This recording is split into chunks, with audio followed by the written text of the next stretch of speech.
Has housing peaked? Let's have a look.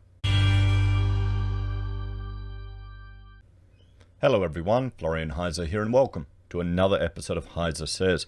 Grab your stein of coffee, because today I'd like to have a look at a commentary by Tom Panos. Now, he is Australia's #1 real estate trainer, like a coach for real estate agents.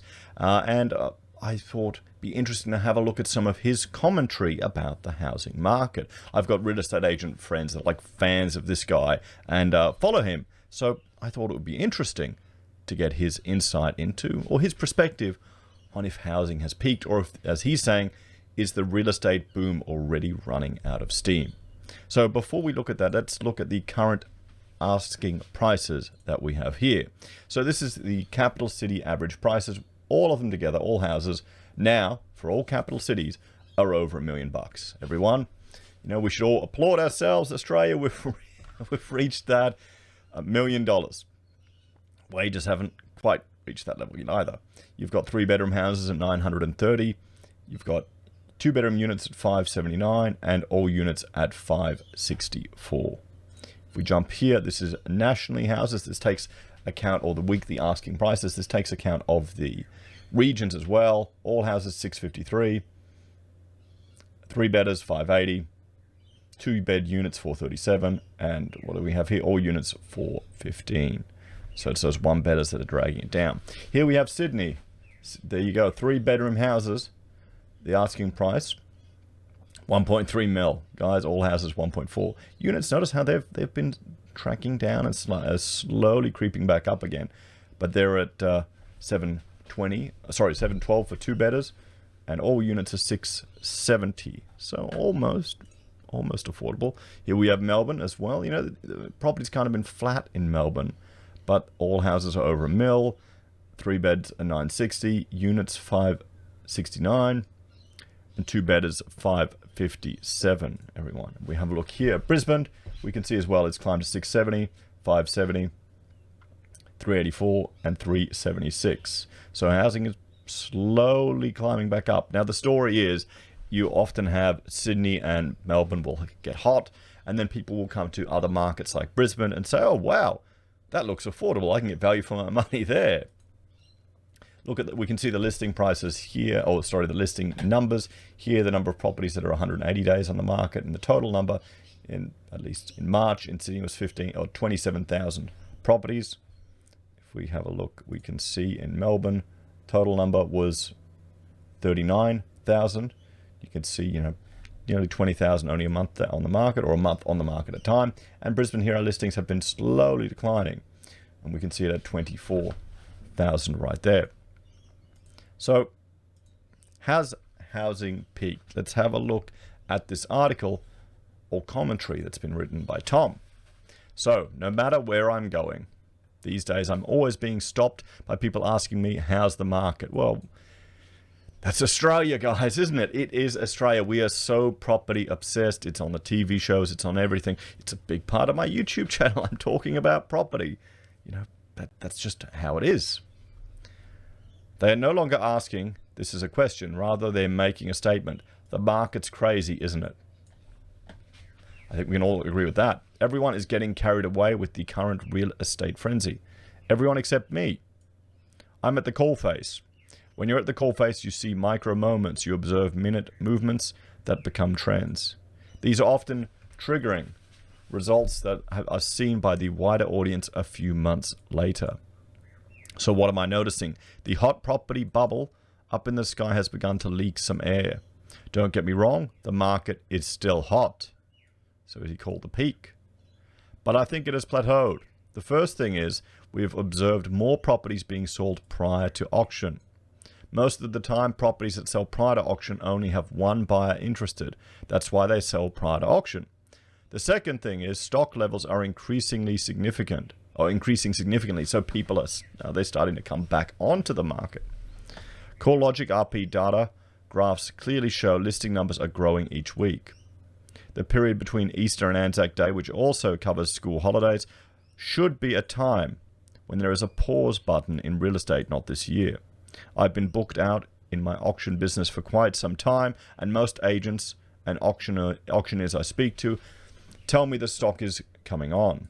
This basically means buyers will have more choice, and this will take the pressure off prices. Will prices fall? Well, that's the question everyone wants to know, isn't it? Probably not in the short term. The craziness will subside, and more properties will be passed in. This is good news if you're a buyer. The third factor is interest rates. There have been small movements upwards on fixed rates, and this can suggest that sometime in the future the variable rate may rise, even though it won't be for some time yet. Finally, I've noticed FOMO, fear of missing out, now has a new friend called fear of overpaying. Are we in the time of fear of overpaying? Some buyers are simply fed up with the crazy real estate prices and are moving from buying to just observing. Well, is that you, everyone? I can only assume that increased stock levels are being driven by vendors who are starting to ask themselves questions, will we miss the height of the market? This greed is driving vendors to come onto the market after a year-long listing drought. Fear and greed have always been the primary driver of real estate decisions in the Sydney marketplace. While no one has a monopoly on the truth, the early signs are that this crazy real estate run in Sydney may be coming towards its completion. Will property prices crash? Most likely not, because the interest rates are so low, having money in property versus sitting it in the bank is a no-brainer decision. So, Tom is telling us that he suspects the market has reached its peak as more and more people jump into the market. But he doesn't think property will crash. And, well, we'll have to see. Because he's right there. What can you do to get interest in the bank? To get 1.1% or 1.35% on my bloody ING account for only 100 grand. I got to jump through 50 million hoops. It's crazy. Cash interest is a bit of a joke. So let's have a look. I want to reiterate some of the things where the government has been to the rescue before we discuss some solutions, some issues. They've been keeping zombie companies alive, everyone. You've had companies that have been trading while insolvent. Hang on, I'll bring my highlighter up. That have been trading while insolvent. External administrations are down. They're creeping back up. JobKeeper. Nearly 9% of Victorians were on JobKeeper at one stage, those employed. They've been juicing the market. The cash rate is nothing. 3% used to be an emergency. You've got home builder juicing construction. We're seeing it manifest in construction prices. I want to do a video on that later. I've got to go to Bunnings to do some shopping. I might just do a bit of recon, guys. But it's juicing the market. Everything's going up with regards to construction costs. Look at these building approvals. The first home buyer grants up to 88 grand when you combine the state and federal grants. 5% government loan guarantees. I do not like this precedent that's being set where the government is coming in and guaranteeing loans for people. That's the first step down the journey, and this is coming from our conservative government, the first step down the journey of the mess that America has. We've got long-term negative gearing just driving people into property. Everyone's doing it. Super withdrawals as well last year. Then we've got reduced housing supply, councils limiting developments, mortgage holidays, and uncertainty people are saving. Maybe that's starting to change now as people are coming back into the market. Now, some solutions, everyone. Now, long term, we need to reduce our dependency on property, everyone. I'm not against property. I'm not here worrying that property is going to be a complete disaster or issue. I don't hate property. My concern is, and I'm bringing this up here to show you, is that, well, our economic complexity is declining as a country, everyone. The market is being, well, we have incentives to invest in property, guys, as opposed to investing in business or other opportunities to grow our wealth. That's reducing the economic complexity. That's resulting in a growing wealth disparity from people that are in property to people that are not. This here is what's it? It's like your disposable income, and they've adjusted the figures so regardless of the size of your household or the wealth of your household, they've flattened it so it gives you a demonstration of the equivalent amount of disposable income you have. We can see here the percentiles, how from 2007 to 2008, the change in disposable income, well, is significant, and it's changing for different groups. I'm worried that we're seeing a K-shaped recovery here in Australia. So much has been put on the fuel of property by our political leaders to juice that market, is that it's increasing the divide from those that are in the property market than those that are not.